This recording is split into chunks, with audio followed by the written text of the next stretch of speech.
Biz sizga bermoqchi bo'lgan ma'lumotimiz Krit Mekin sivilizatsiyasi Yunoniston tarixiga.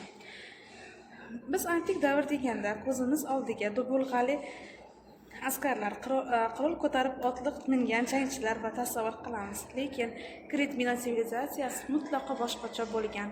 Insoniyat sivilizatsiyasi tarixida Egey dengizi havzasi alohida o'rin tutadi. Miloddan avvalgi 3-2000-yilliklarda shakllangan Krit Mekin madaniyati Yevropa qit'asidagi ilk davlatchilik va yuqori darajadagi shaharsozlik madaniyatining poydevori bo'ldi. Krit sivilizatsiyasi o'zining talassokratsiyasi, ya'ni dengizdagi hukmronlik bilan ajralib turgan. Krit shaharlarida mudofaa devorlari bo'lmagan. Ular 1500 yildan ortiq davomida hech kim urushmagan, faqat savdo-sotiq va san'at bilan shug'ullangan. Bu esa tarixdagi eng tinch sivilizatsiyalardan biri edi. Hattoki ular uy saralarining atrofida devor qurishmagan. Kritliklar texnologiyada o'z davridan minglab yil o'zib ketishgan edi. Dunyodagi birinchi aqlli bino Kinos Savoyi miloddan avvalgi 1700-yillardayoq suv quvurlari va kanalizatsiya tizimi bo'lgan. Hattoki shoh xonimning xonasida ham semibnoy bo'lgan. Bu Yevropaning qolgan suvda faqat 3500 yildan keyin paydo bo'ldi. Bundagi labirint afsonasi shunchaki ertak emas, balki saroyning 1500 dan ortiq chalkash xonalari haqiqiy labirintning o'zi edi. Bu oltin dunyoda kritishlikni sevgan bo'lsa, Mekin sivilizatsiyasi urush o'chiradigan edi. Mekin devorlari shunchalik ulkan toshlardan qurilganki, ba'zilar 10-15 tonnagacha bo'lgan. Keyingi davr yunonlari buni inson qo'li bilan qura olmaydi. Buni bir ko'zli, ya'ni sikloplar qurgan deb ishonishgan. Shuning uchun bu uslub sikloplik qurilish deb ataladi. Krit sivilizatsiyasining eng katta siri bu chiziqli A, ya'ni laner A yozuvi hisoblanadi. Olimlar 100 yildan beri bu yozuvni o'qish uchun ko'p marotaba urinib ko'rgan. Biz Misr iroqliklar Mekinning chiziqli B yozuvini o'qiy olamiz. Lekin kritliklar qaysi tilda yozishgan va gaplashganlarini bilmaymiz. Tasavvur qiling, butun bir sivilizatsiya, katta jamiyat bizga xat qoldirgan, lekin biz hali ham uni tushunishga ojizmiz. Bu yozuv o'lik til emas, balki noma'lum tildir. Qadimgi dunyoda ayollar odatda huquqsiz hisoblangan bo'lsa, lekin Kritda emas. Krit jamiyatda material haqqa, ya'ni ayollar ustunligiga yaqin bo'lgan. Bu esa jamiyatda ayollar ijtimoiy va diniy maqomi yuqori bo'lganiga dalolat beradi.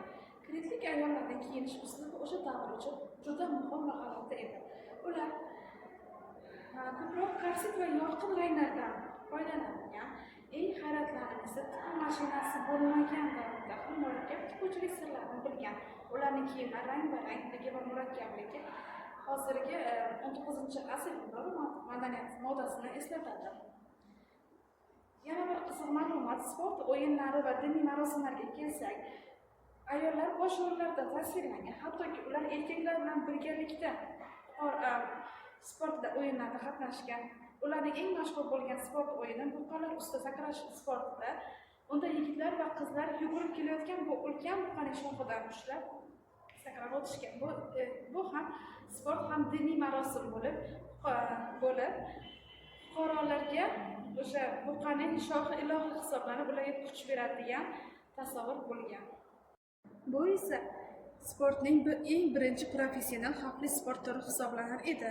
Mekin madaniyati miloddan avvalgi 1600-1100 yillarda Kritdan farqli o'laroq materik Gretsiyada rivojlanadi va ochiqdan-ochiq harbiy xarakterga ega edi. Shaharlari vanaklalarning qudratini ifodalagan. Agimonning oltin niqobi kabi topilmalar Mekin jamiyatida shaxsga sig'inish va boylikning yuqori darajasini to'plaganligini ko'rsatadi. Shunday qilib, necha ming yillardan buyon hammaga jumboq bo'lib kelayotgan savol, nega bu buyuk dunyo birdaniga yo'q bo'lib ketdi? Krit sivilizatsiyasini urush emas, balki tabiat yo'q qilgan degan fikr yuradi. Bunda Santorin vulqon otilishi oqibatida yuzaga kelgan balandligi 100 metrlik tsunami bir necha soat ichida Krit flotini shaharlarni yo'q qilgan.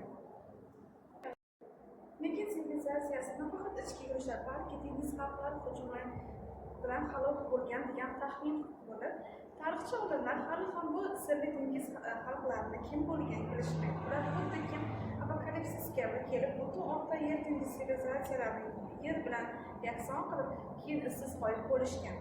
Mekin shaharlari shundan so'ng 400 yil davomida xarobatga aylanib qolgan. Kret Miki madaniyati yo'qolgan bo'lsa-da, ular zamonaviy Yevropa madaniyatining poydevori bo'ldi. Va yana Kret Miki bizga shuni o'rgatadiki, hatto eng rivojlangan texnologik jihatdan o'zib ketgan va boy sivilizatsiya bo'lsa ham tabiat hodisasi oldida vaqt oldida ojizdir. Biz bugun ishlatayotgan ko'p narsalar suv quvurlaridan tortib sport o'yinlarigacha aslida yo'qolgan 3500 yil avvalgi yo'qolgan dunyo merosi hisoblanadi.